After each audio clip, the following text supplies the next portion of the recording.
So this is the third and final part of the presentation. Part 3, solving the problem.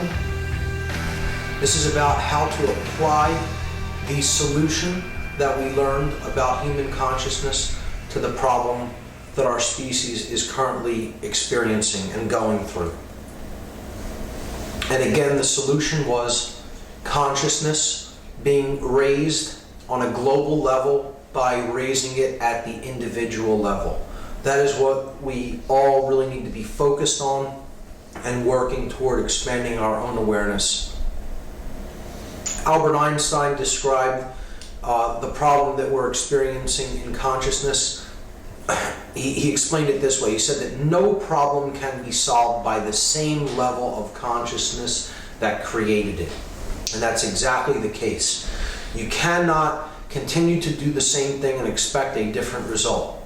We want to apply the same level of consciousness that created the problem and attempt to solve it that way, and it simply doesn't work that way. We have to elevate our consciousness, and from a higher perspective, we can then solve the problems that were created from a lower level of consciousness. Goethe said that none are more hopelessly enslaved than those who falsely believe they are free. If we buy into this illusion that freedom is what we have today, that this completely controlled society based on differential value and manufactured lack and fiat currency and all other forms of control and manipulation is true freedom, then we are living in a prison without the bars, with the bars that we really cannot see, yet we are still enslaved by. So we have to understand that what we have is not true freedom currently if we're really going to work toward the manifestation of true freedom in the world. Edmund Burke said that the only thing necessary for the triumph of evil is for good men to do nothing. And Thomas Paine said that these are the times that try men's souls. The summer soldier and the sunshine patriot will, in this crisis, shrink from the service of his country. But he that stands it now deserves the love and thanks of man and women. Tyranny, like hell, is not easily conquered. Yet we have this consolation with us, that the harder the conflict, the more glorious the triumph.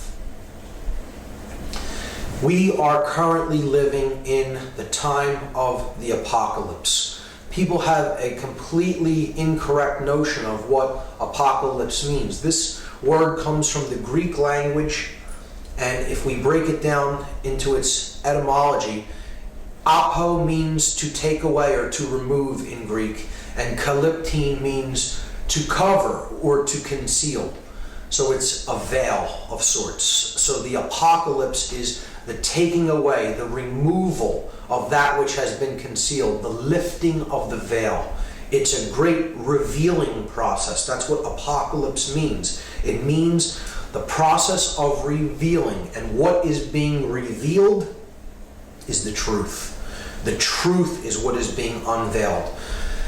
It is the revealing of that which has been hidden, that which has been occulted and is difficult to see is now being seen by many people. So this isn't about an Armageddon or a great catastrophe or a cataclysm. This is about the revealing of the truth and then living in harmony with that which is. That is what the apocalypse actually is. It's a choice. It's a choice that we individually must make. And it's beautifully put in the allegory, The Matrix. We have a choice between the red pill and the blue pill. The red pill will wake one up from the illusion and get them to see what is, and they will find out how far this rabbit hole really goes. The blue pill will keep them in illusion, keep them in ego-bound consciousness, and they will stay asleep. So the choice is ours. It is a choice between love and fear, the force that awakens consciousness and the force that shuts consciousness down. This is the time that many ancient cultures called the falling away of the masks. The masks are falling. That which is hidden underneath is being revealed. the true nature of things is being revealed, and our souls are being revealed to each other for who and what we really are and the forces that we really serve. I have a concept that I call abel. It's a very oversimplified model of how this consciousness divide is actually at work in the world. And it's an anagram for the modalities of consciousness that we see at work. So if you look at the whole earth and you look at the divisions that exist in consciousness on the earth, we see that people really kind of break down into one of four categories. There are two very small groups, people who really are consciously aware of what is happening. One is what I call the enemy, and one is what I call the awake or the aware. So Abel stands for the aware, the blind, the lost, and the enemy. The enemy are these sorcerers of consciousness that have the understanding of how consciousness works and use it for manipulation and use it for evil purposes. The lost are those who cannot see and really aren't capable of seeing. They are so identified with illusion and so trapped in ego that they've really kind of lost the ability to become aware through an act of their own will. And it would take an immense amount of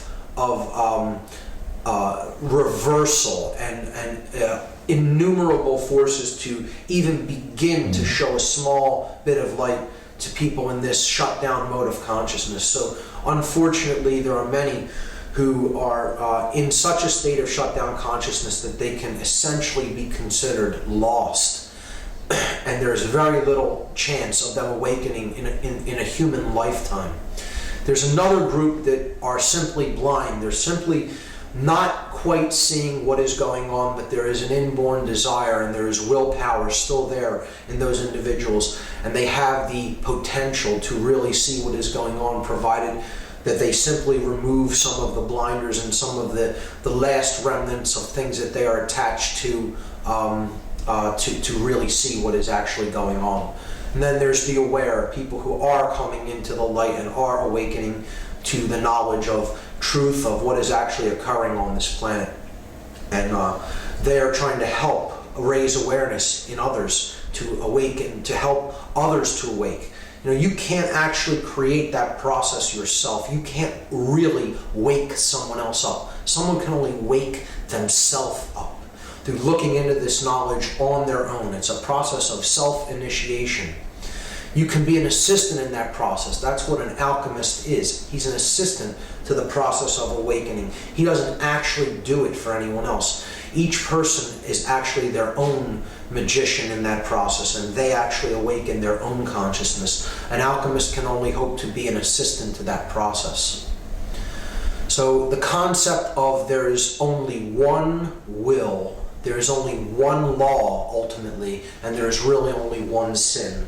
The one will is the ascension of consciousness, the evolution of consciousness, the ladder that leads from lower levels of consciousness to higher levels of awareness. And suffer. We live in harmony with that which is, we prosper, and we can attain order and peace and harmony. If we live in opposition to that which is, the truth, then we're going to be oppressed and enslaved. That's simply how the dynamic works. There is only one sin, and that one sin is tyranny. Whether it comes under the administration of an emperor or a queen or a Führer or a president. Tyranny always comes as a liberator. It always claims to be the liberator and that which is going to bring freedom and prosperity and order, but it ultimately ends up in one way. And these images are disturbing, but this is what tyranny really brings. Tyranny brings enslavement, and ultimately it brings death. It brings things like concentration camps, death camps, such as these disturbing images from the Third Reich. It brings a boneyard ultimately, and cooperating with tyranny is also part of tyranny. So it's not just those who are really doing it, it's those who are cooperating with it in any way. And I would term those who are cooperating with the process of tyranny as the selfless. And this doesn't mean selfless from a perspective of I'm not selfish. This is the capital S selfless. Those who have been robbed of the true connection with self. This is selflessness. These are those who have become Golemized. Those who have been cut off from the spirit. So I'm going to look at the concept of selflessness from two perspectives, from two allegorical perspectives. And the first is the movie Lord of the Rings. Look at the beings that are portrayed as the figures that are completely cut off from self in Lord of the Rings. You have Gollum. The ring brings him premature, brings him unnatural long life. It brings him suffering and attachment to the concepts that the ring embodies. Worshipping materialism, worshipping power. He's unwilling to let go of these things. He's unwilling to let go of ego. So he becomes a shriveled husk of his former self, Smeagol. The orcs used to be elvish creatures. They used to be elf-like beings, and then they became these monstrous beings, the orcs. The ring wraiths have no face. They're depicted as completely selfless. They have no identity underneath their mask. They're a total husk. And of course, you have the all-seeing eye, the dark consciousness of Sauron, who is disembodied. He totally doesn't have his former self form. He is completely a disembodied consciousness, a husk of his former self that is completely done in and is completely changed into something of that is completely not what he formerly used to be.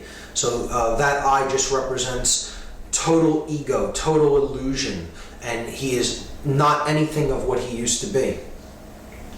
This is brilliantly portrayed in Star Wars. The master and slave relationship that's shown in Star Wars. The stormtroopers are the oppressors of the people of the former Galactic Republic, now the Galactic Empire. And they are all clones of each other, we find out in the later Star Wars episodes. They're clones of the same being, Jango Fett, because they have no unique identity. They're all the same underneath. They're copies of each other, or clones. The uniformed individuals who have given up their sense of sovereignty and self, and they have become clones of each other. They may be the masters given rulership over those in the Galactic Republic, the former Galactic Republic, and they oppress them, but they have a master, and their master is Darth Vader, the Lord of the Sith. He is a shriveled husk of his former self, who was Anakin Skywalker, who turned to the dark element of the Force and became half machine, half man.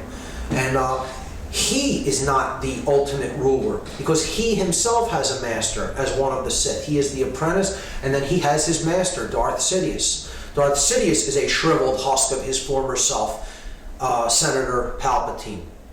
And he would seemingly be, in physical incarnation, the highest level of the hierarchy of power. So one would think, well, he doesn't have a master, but indeed he does have a master, because he is owned and controlled by the dark side of the Force itself. He is owned and controlled by his desire for power. His egoic will controls and dominates him. So he, in turn, is additionally a slave, in addition to all the rest of the slaves who are also masters. This is how control works. Everyone is a puppet on a string and has a puppet on strings under them. So it's an endless hierarchy of slave that is also master, and master that is also slave. And we see this with the modern day stormtroopers, the modern day clones that have given up their identity and their sovereignty over to an entity that is really not a sovereign being. The state, the government, the military body, the organization. Just like the stormtroopers gave up their sovereignty and their identity to become individual clones and gave up their former selves, the selfless, those who are not connected with true self. All the barriers to self-realization they buy into, and they live their life in discordance with truth and discordance with what is real. They live their lives in illusion and ego identification. And they don't really see that they're really simply being used as pawns in a game, and they are the chess pieces on the chessboard, on the floor of the house, as it is said in Masonic parlance. And they are simply moved by their chess masters who do see things from a higher level of consciousness. They can see the whole game board floor, but the individuals that they manipulate, these individuals, do not see the entire game for what it is. They see only the square or two in front of them or to the side of them, as a pawn in a chess game would. The chess master can see the whole board, but they cannot. Again, the floor of the house, base consciousness, the checkered life of man, the wanderer between light and darkness, the pawn that can be positioned in the game. And ultimately they are the bricks in the pyramid of manipulation, those who are being used to, unknowingly used, without their direct knowledge, by those in knowledge in the light above them. In their ignorance, they're being used as one of these bricks to build the pyramid of male dominator manipulation, the new world order system, to build the blade, the male dominator world. What we have to understand, the concept that we really need to understand going forward to enact these solutions, is what personal sovereignty is. We have to understand the conceptual idea of sovereignty at a deep level, understand what it really is, what it means, and how we can exercise sovereignty in our own lives. Sovereignty means that we are a unique being and we are free by the nature of our birth into the cosmos. Our rights do not come from any man or any group of men or any organization. Our rights are inborn by the very nature of us being born into the world. We are all sons and daughters of God. No matter what you want to look at that concept of God, that creative generative principle as, we are all individual, unique expressions of that consciousness. We are all born free into the universe. No one can ever take that freedom away. They can believe that they have the right to do so, but ultimately they do not possess that right, because ultimately there is no authority in this realm. Any claims of authority are simply that, beings that are claiming authority over others, and others who actually accept and believe their claim that they have authority over them. But it doesn't exist in actual manifest reality. It is only a claim and a belief by those who accept the claim of authority. There is only one authority, and no man is it. This is enshrined, this principle of sovereignty is enshrined in the Declaration of Independence, a very high consciousness document. The language is extremely specific in the Declaration of Independence, and it reflects a high level of understanding and a high level of consciousness and an understanding of sovereignty. It says that we hold these truths to be self-evident. So it's not a belief, it's a truth. It's not questioned as a belief, it's self-evident. It's a truth that is self-evident. The language is very specific. It isn't a belief that we happen to kind of resonate with. It's a truth that is so obvious we recognize it as being self-evident. That all men are created equal. Created equal. That implies a creator. Okay? They are endowed by their creator. An endowment is a birthright. It is something that you come into the universe already owning, already possessing. It's a birthright by their creator. The creator is that which has endowed this right to us, has given it to us as a birthright with certain unalienable rights. Unalienable means these rights can never be separated from the individual. They cannot be made alien to the individual. Among these are life, liberty, and the pursuit of happiness. A very high consciousness document, and I think in our modern day and age in this country, we've really lost sight of these truths. We've really lost sight of what sovereignty really is. We need to go back and look to the consciousness of the individuals that comprised documents such as this and understand really what they were saying and what these statements that were made meant. And again, it's a declaration. It's a true statement of that which is, of independence, of no dependence upon anyone else, because we recognize our own personal sovereignty. The enemy of all personal sovereignty is what I call Satanic illusion. This is the force. The word Satan or Shaitan in Hebrew means the adversary, he who opposes, the oppositional force that tries to create strife and chaos in our life. That's what Satan really is. It's that force. And it does that job by illusion, through illusion and manipulation. It tries to get us to identify with things that aren't true and aren't real. That's what illusion is. Something that isn't true, we latch onto it, and because we latch onto it and refuse to detach from it, and we live according to something that isn't really true. We don't live in harmony with that which is, with truth. We try to live in disharmony with the truth because we're attached to an illusion that we've bought. All you can get out of that is suffering. You can't get any order out of that. You can only get chaos out of it. So Satanic illusion is that which claims authority and claims the right to even draft laws into being. To write laws is a Satanic illusion that's born in man, because we're trying to claim that we're an authority, that we in some form represent natural law and represent God. I understand the idea, how it's intended, but really all law is Satanic illusion if you really come right down to it. Because if a law is in harmony with natural law, with higher law, with cosmic law, it need not even be codified or written down. If one recognizes natural law as such and lives in harmony with it, there is no need to write that down. It's a redundancy. Conversely, if any law is in opposition with natural law, then it need not.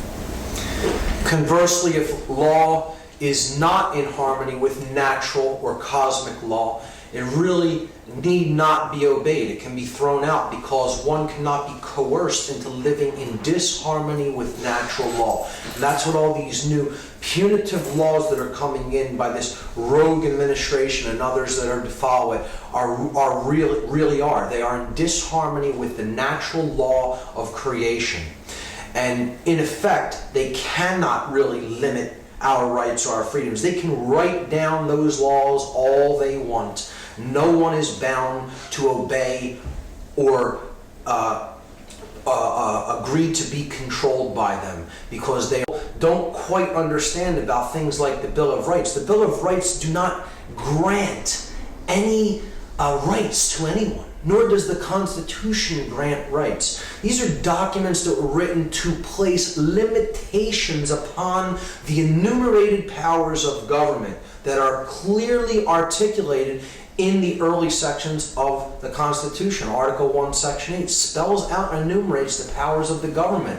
And these are documents that are supposed to limit the power of these non-sovereign creations of the sovereign beings. But see, we have it the exact other way mentally in our minds. We think that the government is the all-seeing power, all-knowing power, and it grants rights to people. Many people actually think that and actually believe that these documents that were written grant us our rights. Nothing could be further from the truth. These documents are supposed to be written limitations on governmental powers and written enumerations of the specific powers that the sovereign beings of the world, of the country, are granting to a governmental body to be allowed to carry out. So the way I look at satanic illusion is that ultimately all law is satanic illusion. All government is satanic illusion because it is externally imposed. It is based in control, which is fear consciousness, and it is based in creating opposition. This is what law, the law of man, this is how the law of man differs from the law of attraction and the law of nature. The law of man is based in opposition. It is an oppositional force. It needs to create two sides or a conflict that it can play off against each other so a third party can come out on top. So it is the Hegelian dialectic. It is satanic illusion. Bill Clinton made this statement: if the personal freedoms guaranteed by the Constitution inhibit the government's ability to govern the people, we should look to limit those guarantees. He actually made that statement, that he thinks that the government has the right to curb people's God-given rights and freedoms. A non-sovereign entity, known as the government, has a right, in this gentleman's estimation, to curb the inborn birthright freedoms of sovereign beings born into the universe as free beings. He made that statement, and I believe that he believes that. I also know that he believes this statement, and I'll shock you with what I'll follow it up by. He says the purpose of government is to rein in the rights of the people. That's what Bill Clinton actually believes. The purpose of government is to rein in the rights of the people. So knowing what I now am espousing in this presentation and what I've stated throughout, you would think that I disagree with this statement. But the truth is, I don't disagree with this statement. This statement is exactly the truth. The purpose of government is to rein in the rights of the people. And I make that statement because I understand what the word government actually means. This is what the word government means. It comes from two Latin words. Gubernare is a verb which means to control, and mente means mind. It is a noun that means mind. Government means to control the mind. Gubernare, where we get the word gubernatorial elections, the election of a governor. Mente, mental, the word mental comes from that root word, the mind, to control the mind. The purpose of government is to control and limit the rights of the people by controlling their minds. Externally imposed government will always do this because it is based upon control. Control is based upon the emotional polarity of fear. You can only create chaos with fear. You can never create order. An externally imposed form of government can never, ever create order or harmony in our lives. It's impossible. It's actually completely impossible because their methodology is based in control, which is in turn based in fear, and fear can only, the dynamic energy of fear can only create chaos, as we've seen many times over and that you can prove in your own experience. Control breeds chaos. It does not create order. Government is a modality of consciousness. Externally imposed government is a modality in consciousness that is based in fear. The only kind of government that ever could work to create order is internal government. When we make the decision based on our recognition of natural law principles that are in effect, and we recognize them as such, and we live in harmony with those laws of creation, then we are controlling our own mind.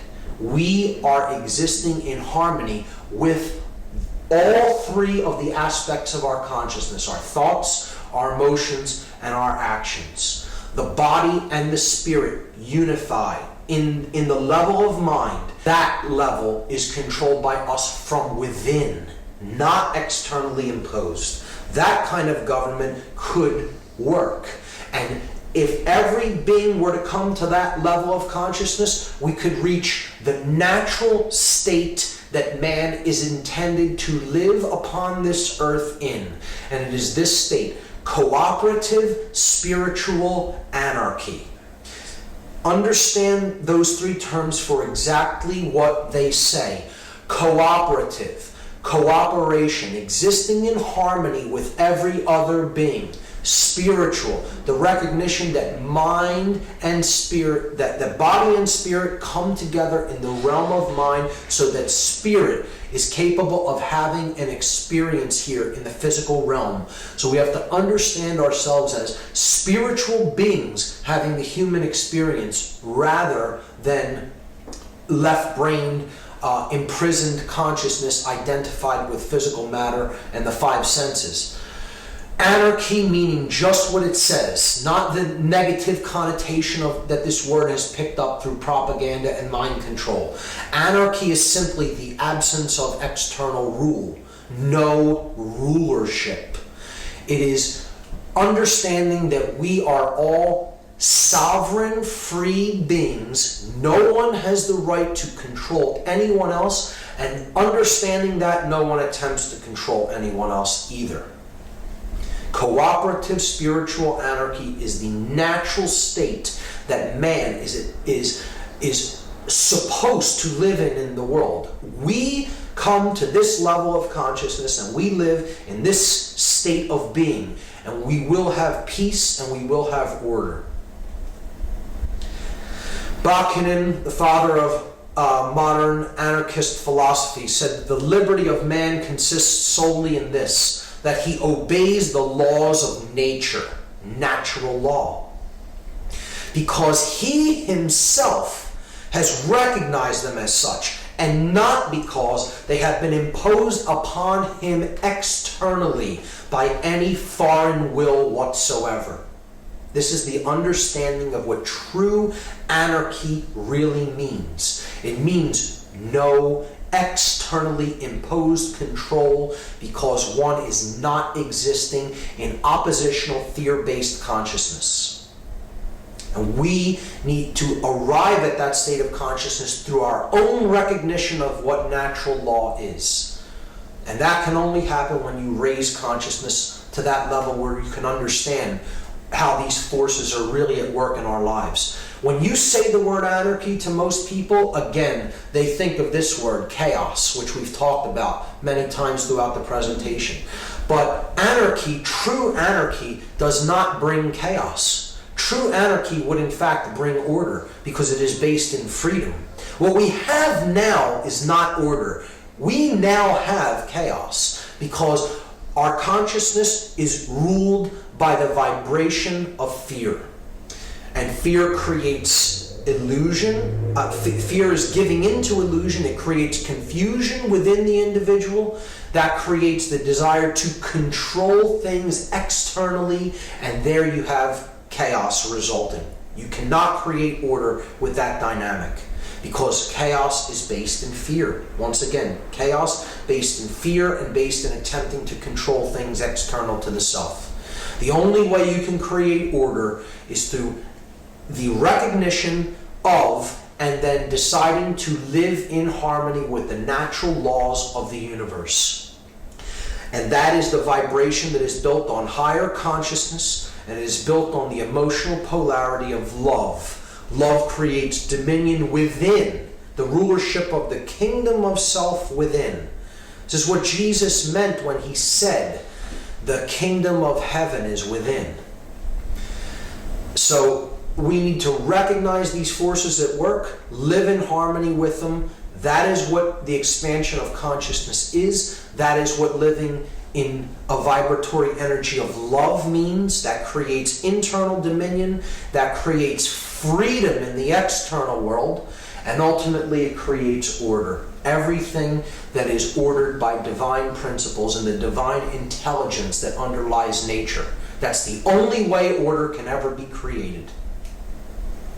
So those are the concepts to keep in mind when we talk about the way out.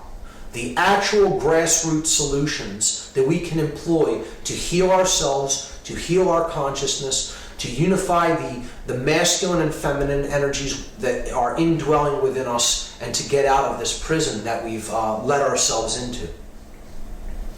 And the way out, I'm choosing 10 methodologies that are grassroots solutions for consciousness change. 10 again being the symbolic number representative of consciousness. We need to heal our individual worldview healing. We need to change the quality of our attention, of the information that we pay attention to, what we take into ourselves. We need to develop true present moment awareness. We need to change our diet and get onto healthy foods, whole foods. We need to detach from the current monetary system to the extent that it was within our capability to do so, because our monetary system, again, is a fiat system of currency that equals debt and enslavement. We need to practice the non-support of dominators and the dominator culture as a whole. The non-support of it, not the support of it, but the non-support of it. We need to develop what I term mindfulness, or what many ancient philosophers called mindfulness. We need to learn how to use entheogenic compounds in a conscious context. The use of entheogens can play a role in this transformation. We need to practice the power of positive thinking, and then we need to help others, be an assistant to others in the process of their personal awakening. So these are the 10 methodologies for grassroots, that are grassroots solutions for consciousness change, and I will take them one at a time. Worldview healing is the first grassroots solution for consciousness change, consciousness elevation. This is also known as the techniques of shamanism. Shamanism is essentially indigenous cultures' name for worldview healing. These are worldview healers. They are medicine men in the true sense. People who practice indigenous tribal medicine. And it's not just medicine for healing the body. It's medicine for healing the spirit, for healing the soul, for healing our worldview. This is a great slide I found online. The opposite of good is not evil. The opposite of good is apathy. It's apathy combined with ignorance and combined with laziness that creates everything that ails us, everything that creates our suffering. Apathy, ignorance, laziness. These are the real evils of the world. These are what are born of a negative worldview, an unconscious worldview. So we need to heal that. We need to get over our apathy. Care is the grand architect of the universe. It's what bears everything into manifestation, what we care about. And we have to examine what we care about, what we're focused on, and what the real goal of what we're trying to achieve in the world really is. Is it our own personal comfort? Or is it really the alleviation of suffering for everyone here? Because we recognize we're all in this together. We're all one consciousness experiencing itself subjectively, and everyone else's suffering is also our own suffering.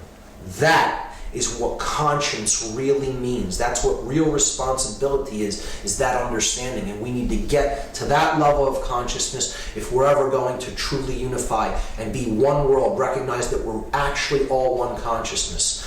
That will be accomplished through healing our worldview and understanding that human nature is in fact good, that we need to live in harmony with natural law, and that change is in fact possible. To think positively and know that it is possible for the caterpillar to become the butterfly. We can make a transformation and a metamorphosis if we use the power of our will and the power to ascend to higher levels of consciousness to accomplish that.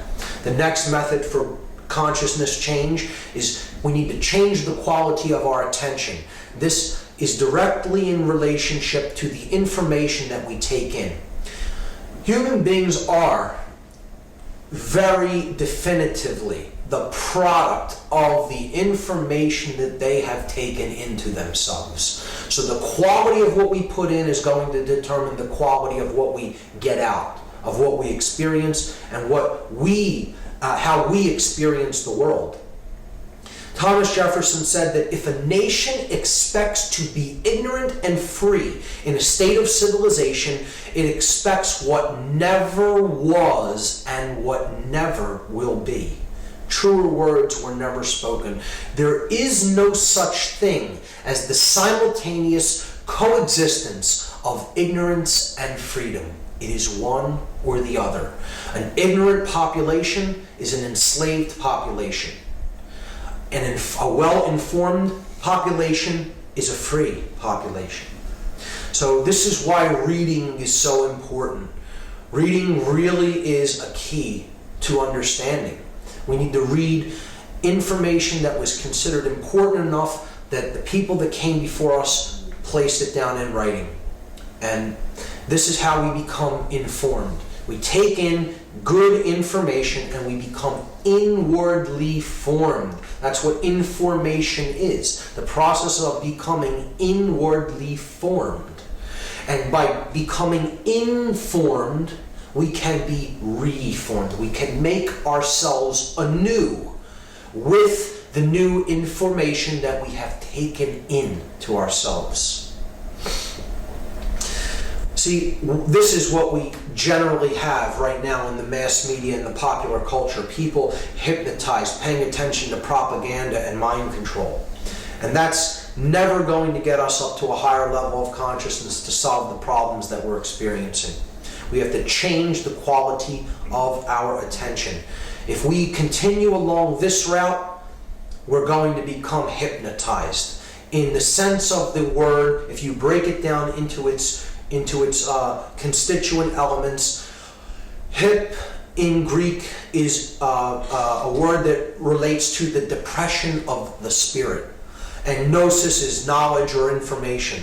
So hypnosis is knowledge or information that creates the depression of the spirit, or a state of unconsciousness. And it puts someone into a trance state of mind. That's essentially, I'm not talking about clinical hypnosis or hypnotherapy here. I'm talking about hypnosis from a fundamental point of view of being a trance state of consciousness, one that is controlled by someone else, and another person is placed into this trance, often through their own will, through accepting that information, accepting the practitioner's invitation to go into the trance. We're going into a state of hypnosis willingly by paying attention to the information, the often horribly poisonous information that we accept from the mainstream media and from mainstream sources. But now, see, if we follow along in that ideology, we're going to go into a state not only of hypnosis but of fascination. The word fascination breaks down to a fascination or a fascist nation. The word fascist coming from fasci, it's encoded in fascination. We break words down, we see hidden meanings actually encoded into words that we speak, but we don't really look at the underlying significance of the word or how the word breaks down. You go into fascination, and that's the step toward becoming a fascist nation. We can go into a transformation, okay? A state of mind that resembles trance. mind control. We don't want that kind of transformation. We want a true transformation. We want to inform ourselves through the new alternative media that is truly a blessing and a gift that we have available to us, possibly, at this level for the first time at this wide of a scale. The internet is that new form of information, and the new media that is arising on the internet is profound, and it is really helping to awaken the consciousness of the planet. And we need to use it and protect it and use it to its full benefit in our lives so we can undergo a true transformation, to go beyond form. Transformation, go beyond form. The next grassroots solution for consciousness change is develop true present moment awareness. I talked about this a bit in part 1.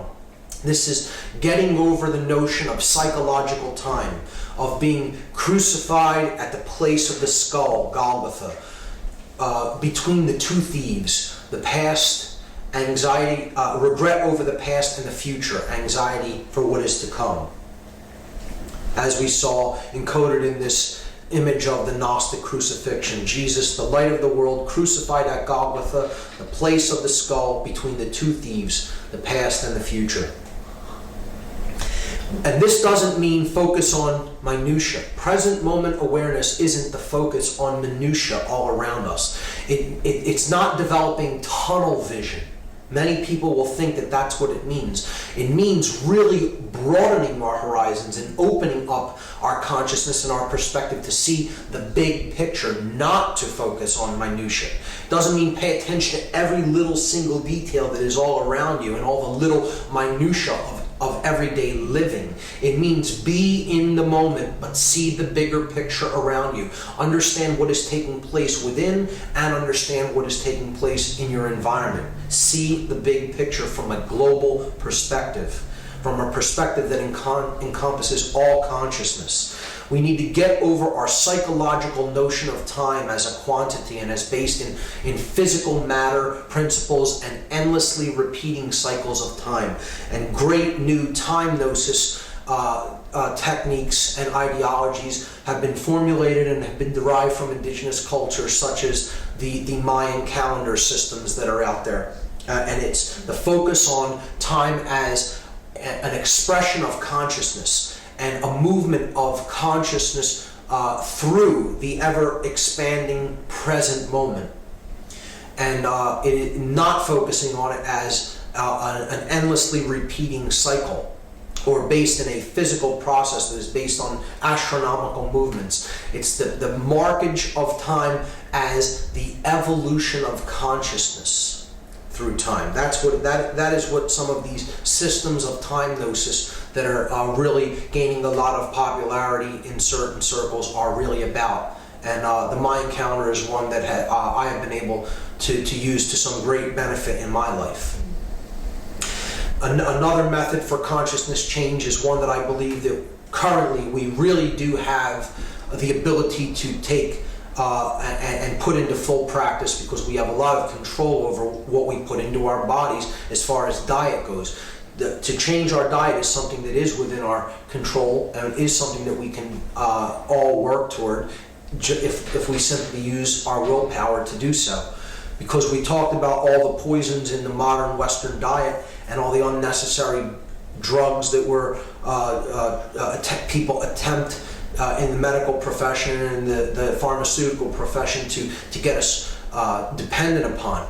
The idea is to detach from these poison foods and really get focused on organic foods, organic farming, local food production for local populations, because there's less stress on the resources and on the land, and less dependency on oil and trucking resources in from other areas. So organic food diet, whole foods, really nutritious foods, get off of high amounts of sugar, high glycemic index foods, high carbohydrate levels, high sugar levels, just really poisonous compounds in food. Get off of GMO foods, genetically modified foods, and on to just good, whole, organic foods. and that you'll really see a change in the consciousness. You'll see not only a change in the body, but you'll see a change in the clarity of your ability to focus your mind and to really put your thoughts into manifestation.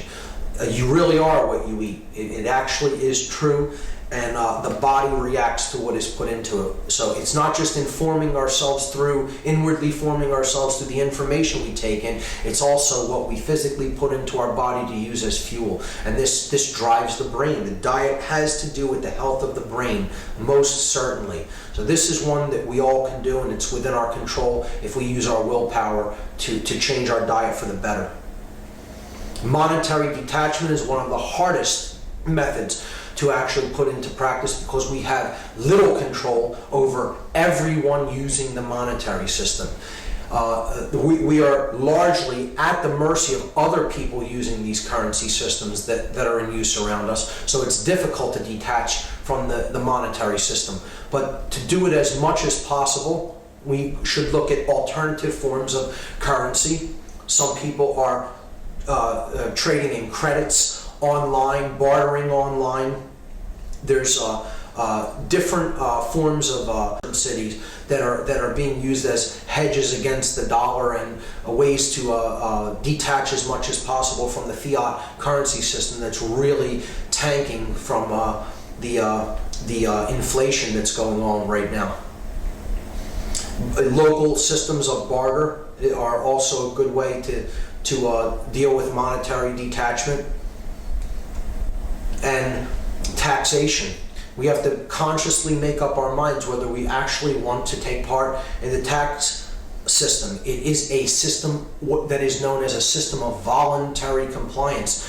There really is not a law that makes it actually view an average American citizen liable to pay income taxes. We are voluntarily complying with this by signing these statements and these papers, and many researchers have written about this and have waged this battle to show people that the income tax is in fact unconstitutional, and it is a system of voluntary compliance, that knowing what our tax dollars are being used for to create more forms of control and wage more wars of aggression, we need to really make up our minds as individuals whether we are going to continue to go along with these practices. The next method of the next grassroots solution for consciousness change that we can employ is to begin to detach from our support for those acting in the role of dominator. This is a very important one and a very difficult one for many people to really comprehend and to really come to terms with, because often these are people we know in our lives, that we love in our lives, and that we may understand when we come up to a high enough level of consciousness really aren't helping the situation. In fact, if we understand how the dynamics of creation work, they're really imbalancing the situation more and more and more and more. So we have to try to educate ourselves about what is happening in these instances, and then try to bring that information to the people involved in these roles to the extent that they are capable of understanding it. Gerald Massey, Egyptologist, said, "They must find it difficult, those who have taken authority as truth rather than truth as authority." The truth is the authority. Authority is not truth. It is not true that there is authority. But the truth, it itself is the authority that we need to live in compliance with. The dominators of the world have it exactly the other way around. They believe that there is such a thing as authority and the right to control others externally. And I'm not saying everyone should be running around doing whatever they feel like doing to people. That isn't what I'm saying either. I'm saying that control is really not the answer. Proper education is the answer. properly educating people and getting them to live in harmony with natural law, not because they fear punishment, not because they fear reprisal, but because they have recognized the laws of creation, natural law that is in operation around them, and they understand that living in harmony with that is the only thing that can bring order to their lives. So these are the dominators of our culture, like the stormtroopers in Star Wars, the clones, so to speak, those who are exactly the same as each other and who think the same and act the same and follow orders like robotically programmed drones. And that's what the mind control of indoctrination that these people are put through, to this regimented system of hierarchy and chain of command. It's what it is all about. It is about programming the mind to react, the reactive mind, the reptile brain. They're trapped in the R complex of the brain, base consciousness. And as such, again, I said this in part 1, these are the most oppressed people. They're the most oppressed. We may think of them as oppressors, and that they may act in their roles, they may act as oppressors. However, they're actually the most oppressed themselves, because their consciousness is actually the most devastated out of anybody's. And if you really looked at a very deep, focused controller's brain, if you looked at a PET scan or a SPECT scan of their brain, you would see that the neocortex is in utter disarray. The chemical coherence of the electrochemical activity of the neocortex is devastated in a dominator's brain, because it is so imbalanced toward the left hemisphere that they are so driven by the reptile instinct, and they're so driven by adrenal rushes that the neocortex is in a very bad state of disrepair. It's physical brain damage is what it really is. Not to be extremely harsh about it, but that's what it is. That's what we're talking about. We're talking about a physical disease. If you looked at the neocortex of some of these individuals, you would see that this is a physical pattern of brain damage that is actually done to their neocortex through these levels of mind control and imbalance. These are people who are in need of healing, not to be hated or to be derided and spat upon or anything like that, or looked down upon. We need to heal these people. They need healing more significantly than most other people. That is how damaged their consciousness has become. So this is like Anakin Skywalker, who had the best of intentions, growing up as a young Jedi, but he became bent on control. He went down the ideology that control is the answer, and in doing so, he gave over to fear, the dark side of the Force, the dark polarity, and he became Vader. He lost his true self. He became, he went into the consciousness of selflessness, lost the connection with the true self, and he becomes the Dark Lord of the Sith, Darth Vader. And this is what really happens in controller jobs. They start with the best of intentions, and it really descends into brutality and coercion and simply issuing orders and following orders, and it's all about control. That's what it descends into. It's just about, I'm acting as God, and I will say what is true, and I will say what goes and what you're going to do. So it's a form of slavery. And that's what all control, external control is. It's illusion to create opposition and slavery.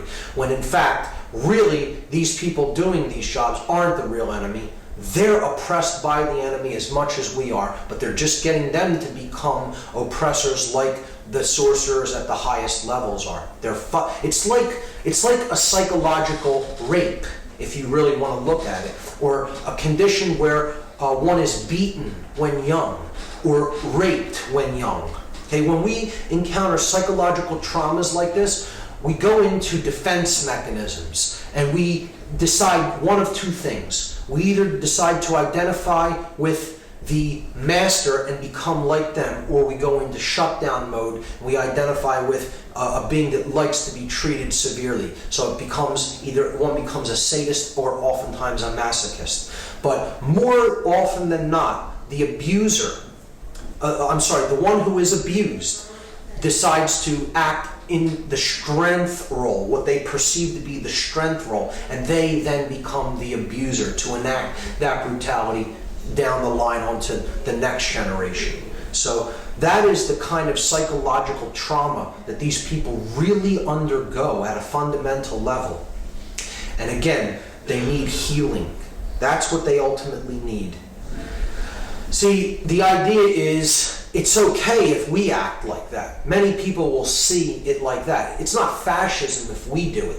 We can go out and bomb countries that didn't attack us and kill innumerable amounts of children. We can go and create torture facilities, but that isn't fascism because we've done it and we're the good guys. Well, it doesn't work that way. It still is fascism, and those who are enabling it are part of it, and those who enact these things are part of it. And they're as involved as the people that came up with these ideas and decided to enact them to begin with. They would have no ability to enact these things if they wouldn't have people willing to go along with it. And that's the same with any war scenario. Wars cannot be fought if there are no soldiers who are willing to go off and fight wars. And that is on both sides. That is on both sides of the conflict. That is how war will be put to an end.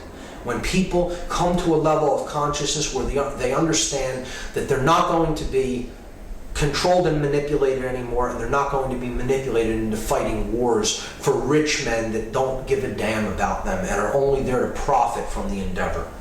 That's what our wars are ultimately fought about.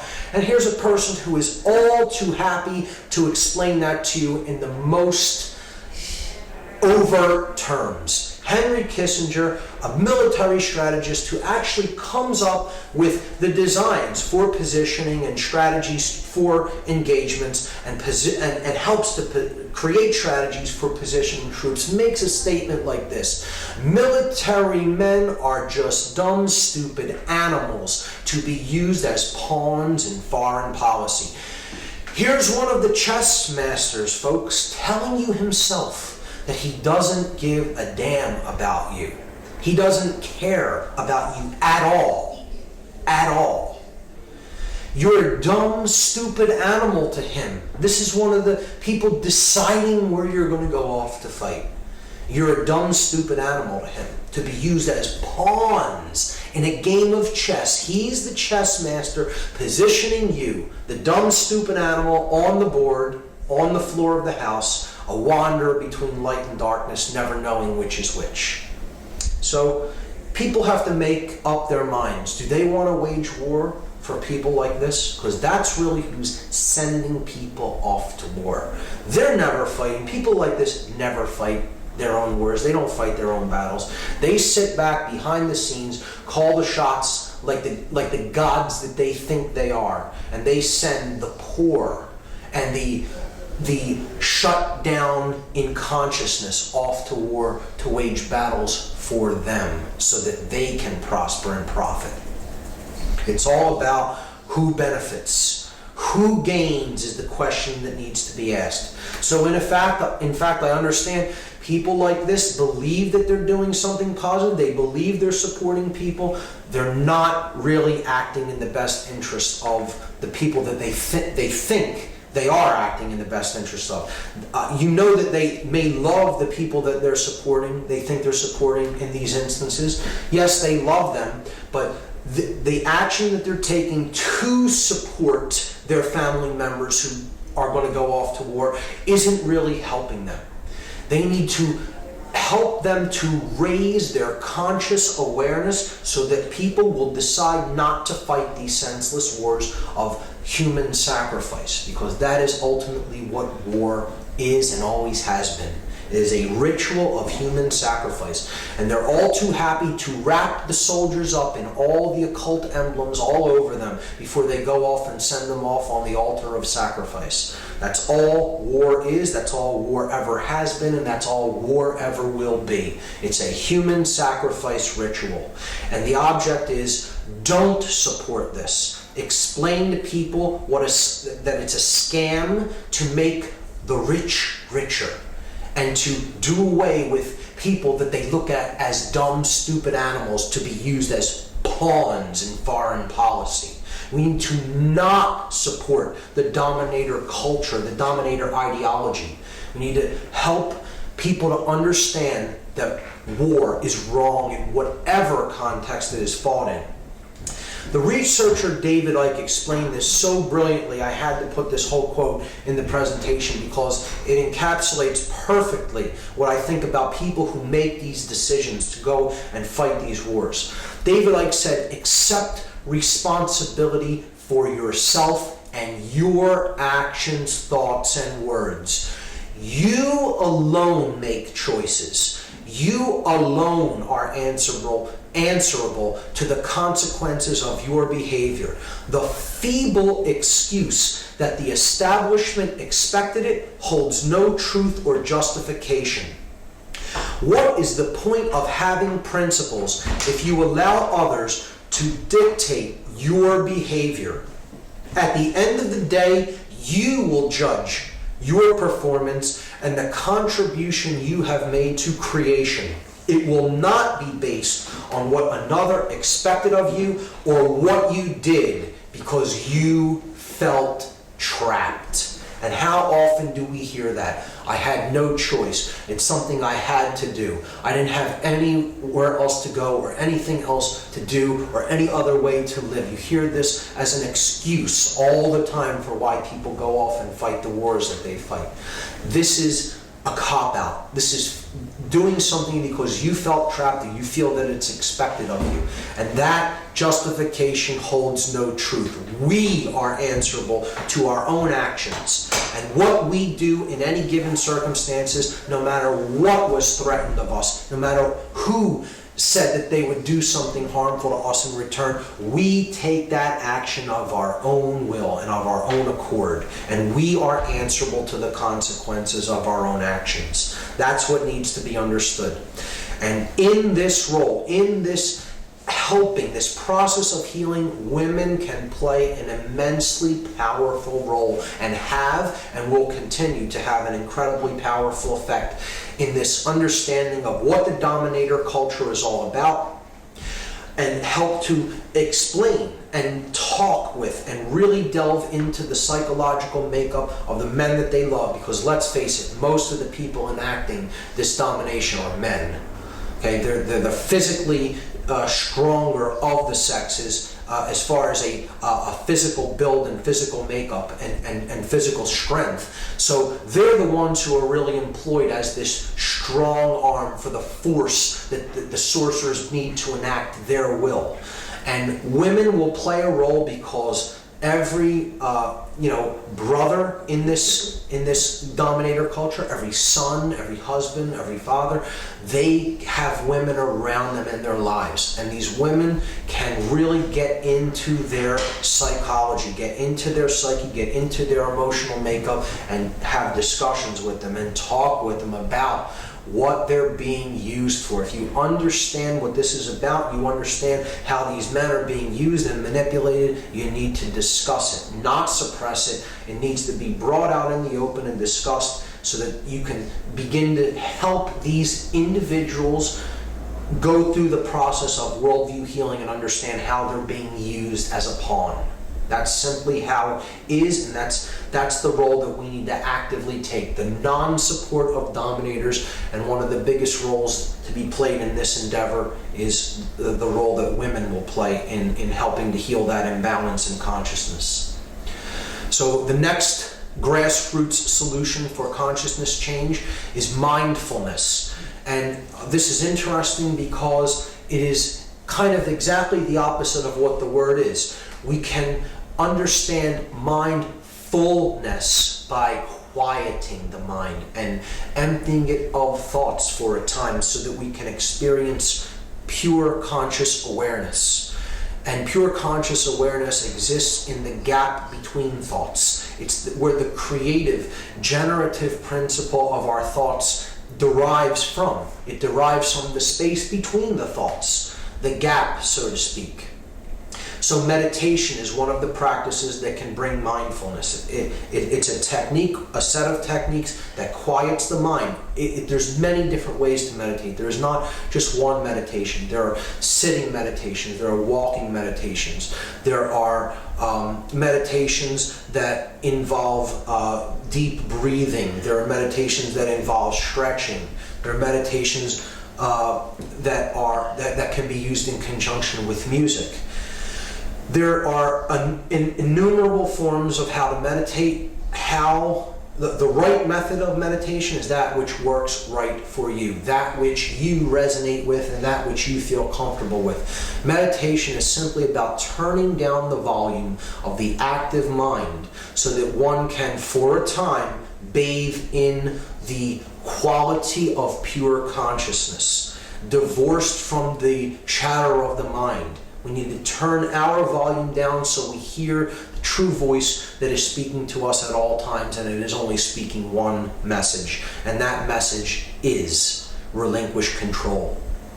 That is the message that is being spoken to us, and we only hear it if we turn our mental chatter down. Because this voice never speaks above a whisper. It's a gentle voice that does not impose will or control. It is saying attachment to control, the illusion of control, is what is bringing your suffering upon you. Relinquish control.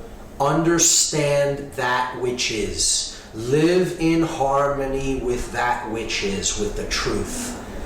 And then you will know order and peace and prosperity. But to do that, we need to get over the idea that we're in control of anything or anyone.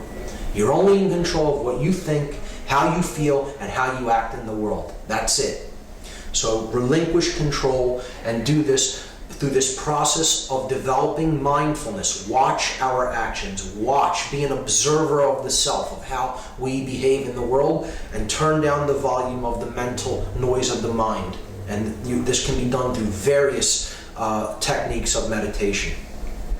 The use of entheogens in a conscious context is one of the next methodologies for consciousness change.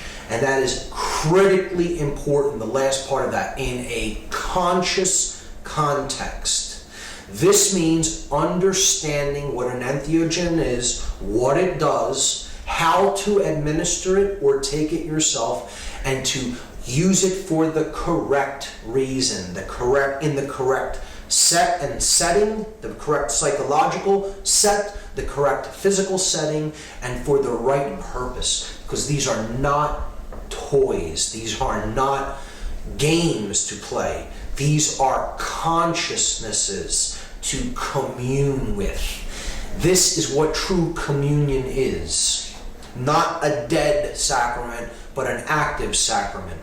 So the word entheogen, if some are not familiar with it, is a psychoactive compound that alters consciousness and helps us to experience a higher level, often a very strange level of awareness that is quite divorced from our ordinary state of consciousness.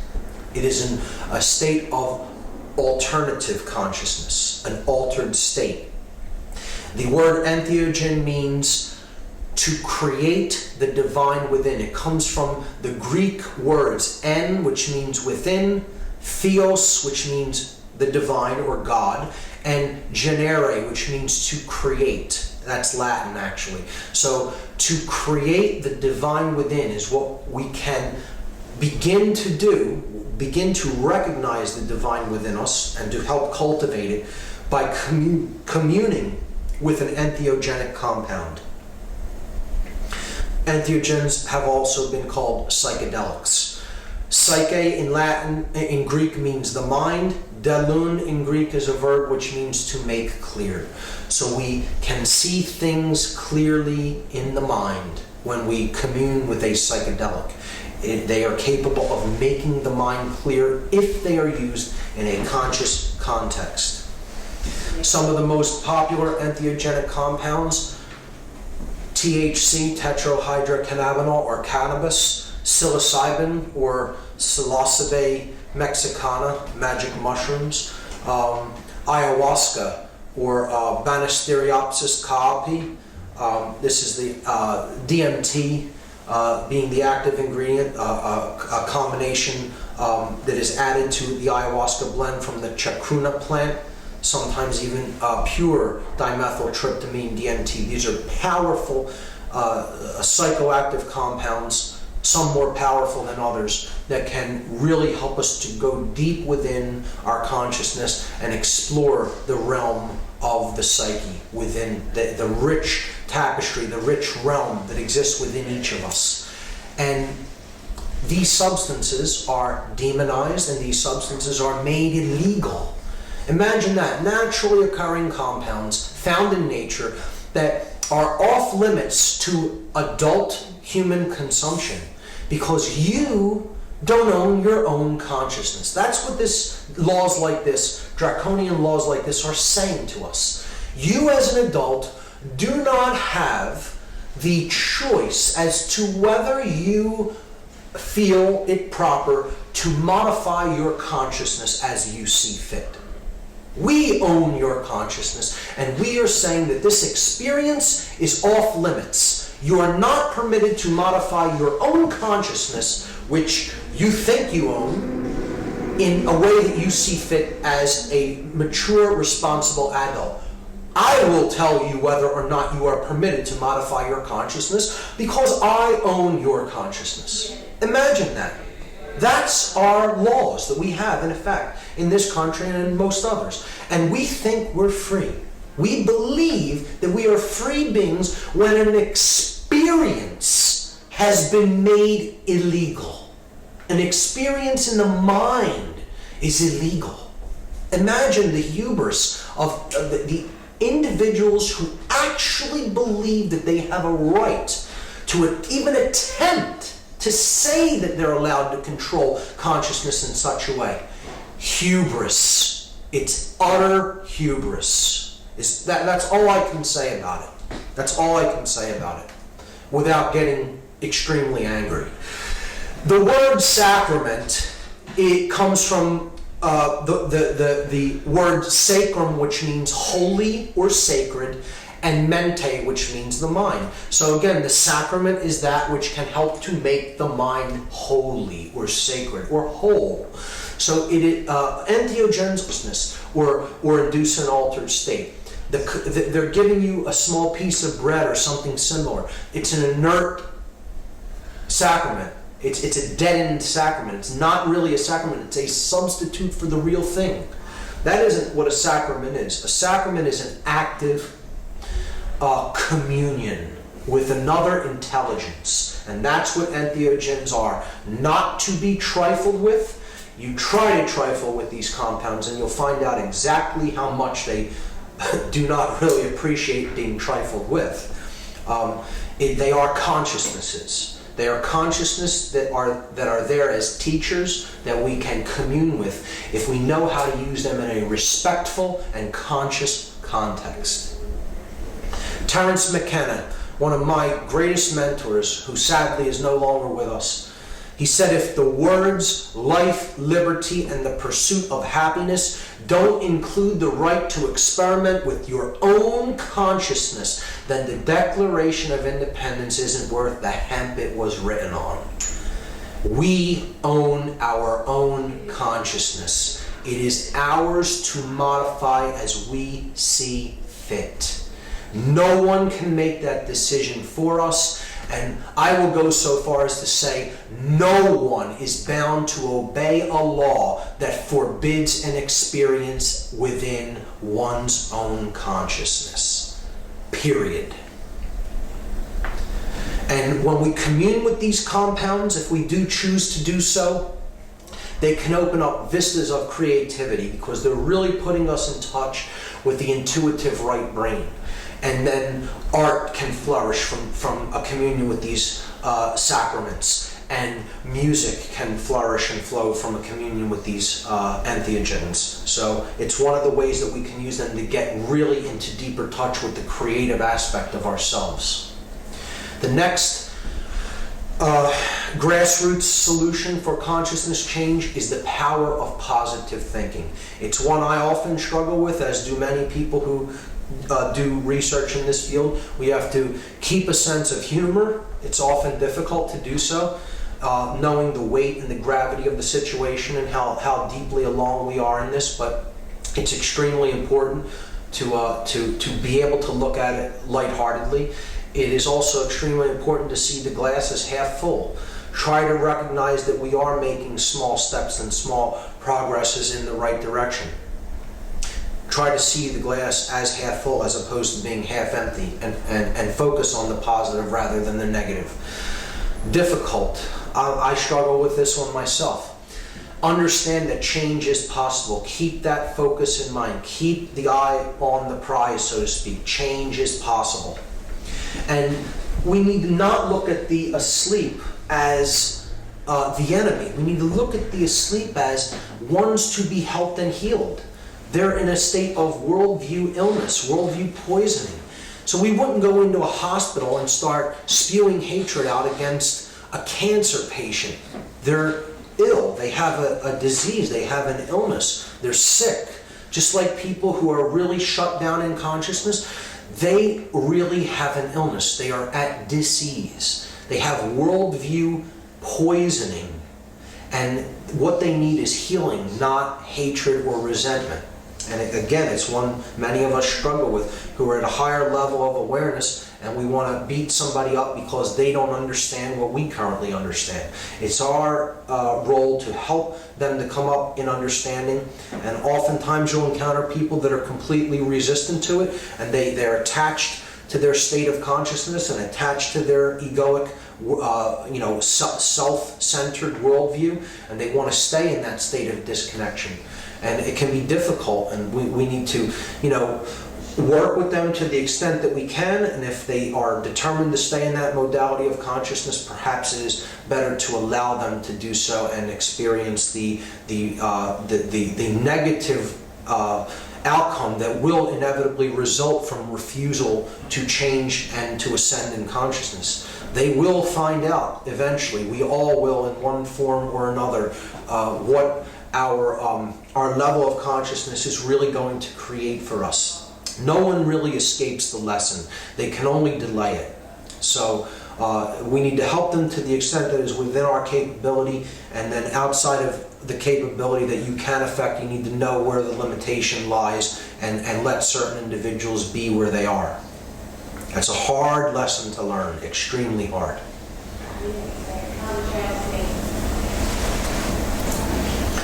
So the final grassroots solution for consciousness change is to begin to reach out and teach others. And we can do this when we ourselves have reached a certain level of higher awareness, when we feel that we've grasped these concepts enough that we can begin to explain them in a way that others are capable of understanding, and in a way that they can use to improve their own life.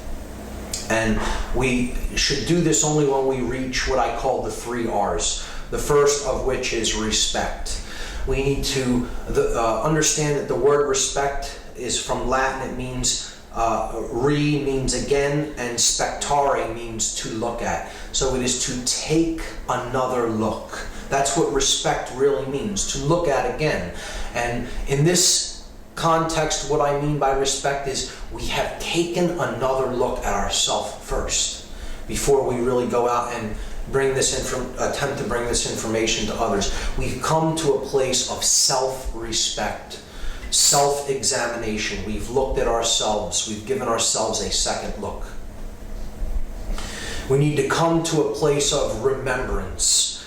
We have been dismembered in our past. We've all fallen in consciousness and had times when we have fallen from our higher selves. and acted in ways that we're not proud of. But a true teacher is one who has remembered what the true self is. They have remembered themselves, brought all the pieces back together. And when they have become remembered, they have reminded themselves. They have re-enabled the proper worldview. They have re-enabled the proper operation of the mind, been reminded. And the third R is responsibility. To come to a true understanding of what responsibility is. And this does not mean the left brain, Western, monetary worldview of what responsibility is, having this much money or having this kind of a job and taking on all kinds of extracurricular activities, and that means we're a responsible person. That isn't what true responsibility is. True responsibility is responsibility. It is the ability to respond to the circumstances and the situations that we find ourselves in consciousness, because we are aware of what is going on within ourselves and in our surroundings, and therefore we have the ability to respond to anything that, in a proper way, in a balanced way, to any scenarios that might come up or might develop. That is what true responsibility is, and it is the understanding that, again, everything is connected. There is no separation between self and others, and every being's suffering is our own. There will be suffering here for as long as one being is suffering. That is how you know that you're in any kind of a condition of suffering. You ask the question, is there even one other who suffers? And if the answer is yes, then you know that you're suffering because there's no separation between that other and yourself. That recognition is what real responsibility is founded upon. And when we have the 3 R's, we can give birth to the 3 C's through teaching. And this is helping conscience to be born into the world. Care. It's all about that 4-letter word, care. What we care about is the creator of our experience. And if we care to do the right thing, conscience is born within us. This is the second birth. This is to truly be born again, is to be born in conscience. And this comes from the Latin con, which means together, and scieo sciere, which means to know or to understand. So conscience is common sense. It is that which we all know together. To know together is to undergo conversion in this process of teaching ourselves, and we help others to undergo the process of conversion. So this word is similar to the word converse, to have a conversation or a conversion. This comes from the Latin words con, which means together, and versare, which means to change. So to undergo a conversion or to converse, to have a conversation, is to change together. To undergo a process of change together is to undergo conversion. And ultimately, it's about developing conviction. Conviction, or to become convinced of something, not because you simply believe it because someone else has told it to you, but because you yourself have recognized it as such, as truth. The truth is told so as to be understood. It will be recognized as such. That is what the truth is ultimately about. Not belief. It is about gnosis. It is about the understanding of something from the direct experience of that thing. Because we ourselves have gone off onto the path and we have come to a place of conviction. We've become convinced of it because we ourselves have directly experienced that thing. And that means we have come to a place together of victory. Conviction comes from the Latin con, which means together, once again, and vincere, which means to win or to be victorious. So conviction, or to become convinced, is ultimately, it ultimately means that we have won together. We are victorious together. And that is what atonement is really about. It is to come back to oneness, to go home, so to speak. You go back to the place where we really came from. The place where there is no noise of thought, where there is no conflict, where there is no chaos, where there is order and harmony and peace. And that is a place that exists within. That is the kingdom of heaven, or the experience of divine consciousness, and it exists within us. And we can reach that place if we turn our volume of mind down and we reach the state of atonement. And that word comes from Latin as well. A means to depart from, tonare means to make noise or to create noise, and mente means the mind, as we've seen. So atonement really means, if you break the word down, to depart from the making of noise with the mind, to depart from mental noise. It's how we unify the left and right brain hemispheres in this process of the chemical wedding that we've talked about, bringing the masculine and feminine energies together to a place of balance to create atonement, to put ourselves at one mind, understanding that we are all at one and there is only one consciousness here. That's what the ultimate goal of all of this is about, to experience true oneness. And that is what it is all about.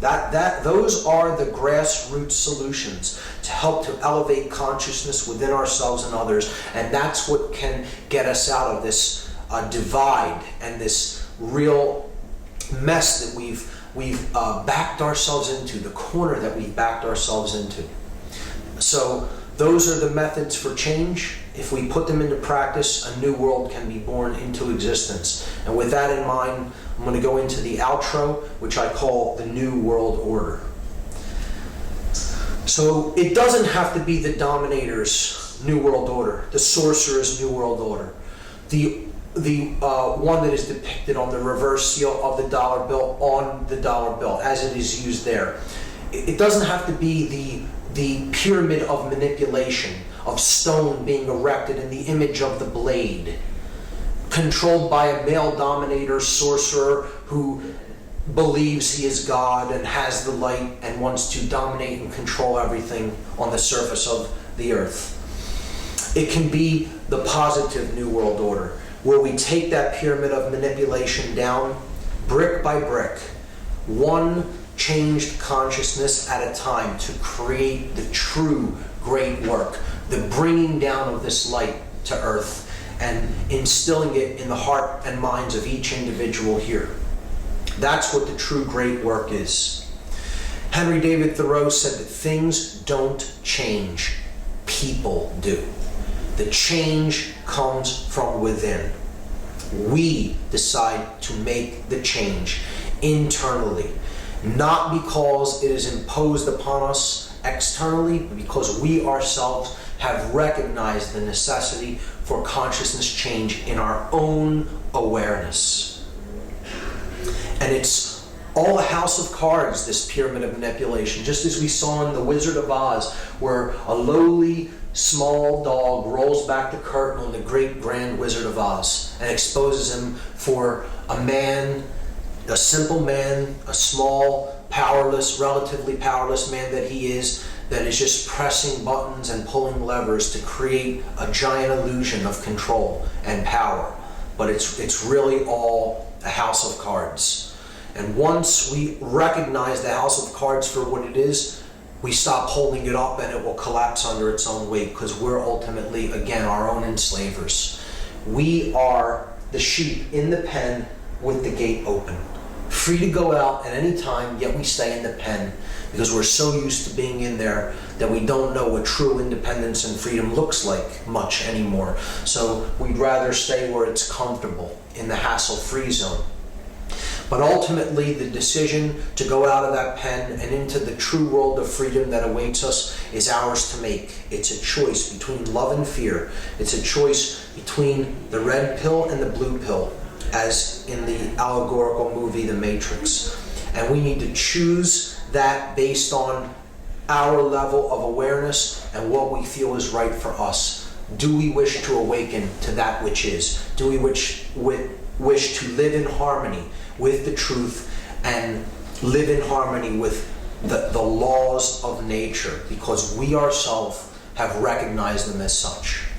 That's the choice that lies before us. And when we make that choice, we will see that change happen in the world. We will see that state of non-dualism come forward and flourish and flower in the world. We will see the bonds that hold this world in bondage, the chains, the links of the chain that hold this world in bondage, crumble and fall away. And there will be one world. There will be not one world government. There will be one world with no externally imposed government. There will be one world born into the new consciousness of freedom and the new consciousness of higher awareness and love energy, the polarity of love. That's what we can give birth to if we use our power of will, if we use our intelligence, our emotions, and our actions in a proper context to bring this new world into manifestation. And that is the true great work, and that is the true new world order that it is possible for us to create here. What we're seeing happen is an epigenetic evolution. Epi from Latin means, epi means to go beyond, and genetic, to go beyond our genetic programming. This is not a physical evolution. This is an evolution in the mind. It's an evolution in consciousness that is happening on this planet and on the individuals of this planet right now. We are undergoing consciousness evolution. Epigenetic consciousness, epigenetic change. It's taking us beyond the limitations of our genetic programming and into the great cosmic consciousness that lies ahead for us. The great evolutionary process of unfoldment of consciousness to higher and higher levels of awareness. That's where the human future lies. And we can see that world. We can see that process coming into fruition. And if we go along with these changes and we don't reject these changes that are coming upon us, we can really, our lives can begin to flow effortlessly. And we can bring order and peace and harmony into manifestation in the real physical world. And this process is the process of awakening, the process of having an epiphany. This word comes also from Latin. Epi means to go beyond, and Phanes is a Greek god that was a solar god, the guardian of the gate of stars, the zodiacal band of stars. So just like we saw in the astrotheology section, he's a sun god. He's a god of gnosis and knowledge and information. And he stands as the guardian of the stargate.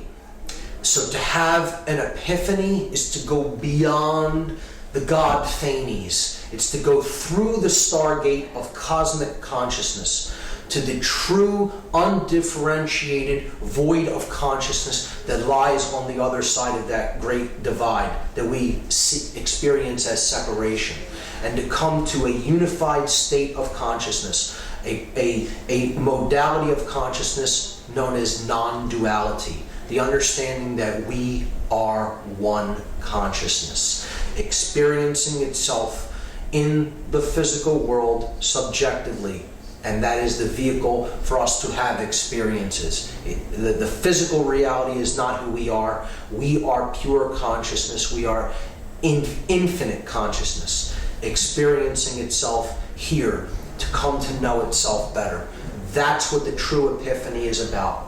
To go beyond the limitations of five sense worldly reality to break down this negative, harmful, poisoned worldview that many of us are experiencing right now, and to really go into a state of whole-brained consciousness that is born of conscience that comes from the heart, the polar energy of love, and to go through Thales, to go beyond Thales and go through the stargate of higher consciousness and cosmic illumination. That is what this process is ultimately all about. Martin Luther King said that cowardice asks the question, is it safe? Expediency asks the question, is it politic? Vanity asks the question, is it popular? But conscience asks the question, is it right? And there comes a time when one must take a position that is neither safe, nor politic, nor popular. But one must take it because it is right. Powerful words from an enlightened man. Nelson Mandela made the statement that our deepest fear is not that we are inadequate. Not that we are inadequate. Our deepest fear is that we are powerful beyond measure. It is our light, not our darkness, that most frightens us. We ask ourselves, who am I to be brilliant, gorgeous, talented, fabulous? Actually, who are you not to be? You are a child of God. Your playing small does not serve the world. There is nothing enlightened about shrinking so that other people won't feel insecure around you. We are all meant to shine, as children do. We were born to make manifest the glory of God that is within us. It's not just in some of us, it's in everyone. And as we let our own light shine, we unconsciously give other people permission to do the same. As we are liberated from our own fear, our presence automatically liberates others. And finally, the last quote, Mahatma Gandhi, the great teacher, said, simply, be the change that you want to see in the world. Because the external reality that we perceive around us is actually a reflection of what is going on within. As above, so below. You change what's in here, and what's out here will follow. That's what it is all ultimately about. So I'd like to wrap up the entire presentation with 3 simple wishes, blessings if you will. One from the Eastern world, one from the Western world, and one from the place in the middle, the heart. So this is a Buddhist blessing. It's a prayer often prayed by Buddhists, known as the metta prayer. This is the blessing from the East. May all beings everywhere be at peace. May the hearts of all beings everywhere remain open. May all beings everywhere awaken to the light of their true nature. May all beings everywhere be healed. May all beings everywhere be a source of healing for all others. May all beings everywhere be happy, and may all beings everywhere be free. From the West, I'm going to read a message from the Hopi elders. This is from the Hopi tribe of Arizona, Native American. You have been telling the people that this is the 11th hour. Now you must go back and tell them that this is the hour, and there are things to be considered. Where are you living? What are you doing? What are your relationships? Are you in right relation? Where is your water? Know your garden. It is time to speak your truth. Create your community. Be good to each other, and do not look outside yourself for the leader. This could be a great time. There is a river flowing now very fast. It is so great and swift that there are those who will be afraid. They will try to hold on to the shore. They will feel they are being torn apart, and they will suffer greatly. Know this river has its destination. The elders say we must let go of the shore, push off into the middle of the river, keep our eyes open and our heads above the water. See who is in there with you and celebrate. At this time in history, we are to take nothing personally, least of all ourselves. For the moment that we do, our spiritual growth and journey comes to a halt. The time of the lone wolf is over. Gather yourselves. Banish the word struggle from your attitude and your vocabulary. All that we do now must be done in a sacred manner and in celebration. We are the ones we have been waiting for. Extremely powerful message from the elders. And finally, I'd like to wrap up the entire presentation with a blessing from the middle. In my words, very simply put, as you prepare to go on this journey for yourself and go through the stargate of cosmic awareness, of higher levels of awareness and enlightenment, my wish for you is simply this: have no fear, be not confused, lose control. See through the lies and deception. Find dominion within yourself. Fall in love. Know the truth. And the truth will set us all free. Go for it. And thank you.